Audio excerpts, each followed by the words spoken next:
आणि आजच्या या सोहळ्यासाठी केवळ अयोध्या उत्तर प्रदेश नाही तर संपूर्ण भारतामध्ये तयारी केली जाते। महाराष्ट्र त्याला कसा अपवाद ठरेल? नागपूरच्या कोराडीमध्ये जगदंबा महालक्ष्मी मंदिरामध्ये श्रीराम उत्सवानिमित्त 6000 किलोंचा शिरा बनवायला सुरुवात झाली आहे। प्रसिद्ध शेफ विष्णू मनोहर 2000 किलो वजनाच्या भव्य कढईमध्ये हा शिरा बनवतात। त्यांच्याशी संवाद साधलाय तुषार कोहळे यांनी।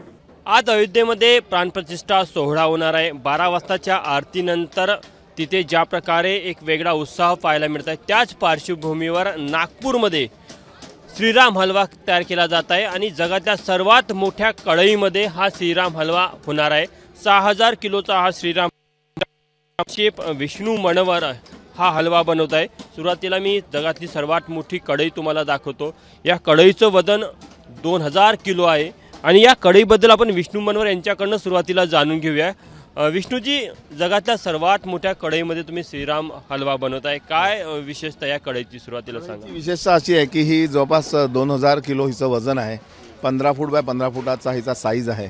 15000 लिटर कॅपॅसिटी आहे आणि स्टील, लोखंड आणि तांब या 3 धातू मिळून ही कढई तयार झालेली आहे। धातू वापरताना देखील विशेष काळजी घेण्यात आली? हो, कारण स्टील जे आहे त्याच्यामुळे पदार्थ खराब होत नाही आणि स्टील ते जाडही हवं म्हणजे धरणाला किंवा जहाजाला जे स्टील वापरतात ते घेतलं आहे। खाली लोखंड याच्यासाठी की पदार्थ चिटकत नाही आणि त्याच्याखाली कॉपर आहे।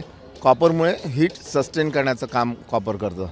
तर तुम्ही 6000 किलोचा विश्वविक्रमी हलवा इथे तयार करताय। 12 वाजता मुख्य सोहळ्याची आरती झाली की तो तुम्ही नैवेद्य म्हणून रामापुढे अर्पण करणार आहात।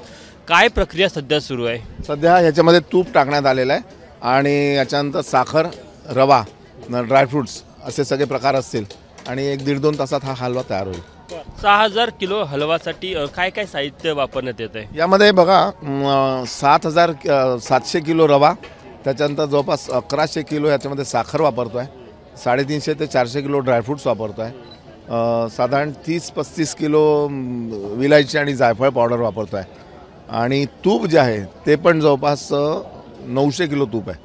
आज इथे श्रीराम हलवा तयार होत आहे आणि अयोध्येचा मुख्य सोहळा संपन्न झाल्यानंतर 12 वाजता तिथली आरती झाल्यानंतर जो नैवेद्य चढवला जाईल। नागपूरमध्ये देखील जो श्रीराम हलवा तयार होत आहे या हलव्याचा 12 वाजता कोराड येथील जगदंबा मंदिर आहे त्या जगदंबे मंदिरमध्ये जे प्रभू रामाची मूर्ती आहे तिथे हा हलव्याचा नैवेद्य देण्यात येणार आहे। कॅमेरामॅन व्यंकटेश नायडूसह तुषार कोहळे, एबीपी माझा, नागपूर। एबीपी माझा, उघडा डोळे बघा नीट।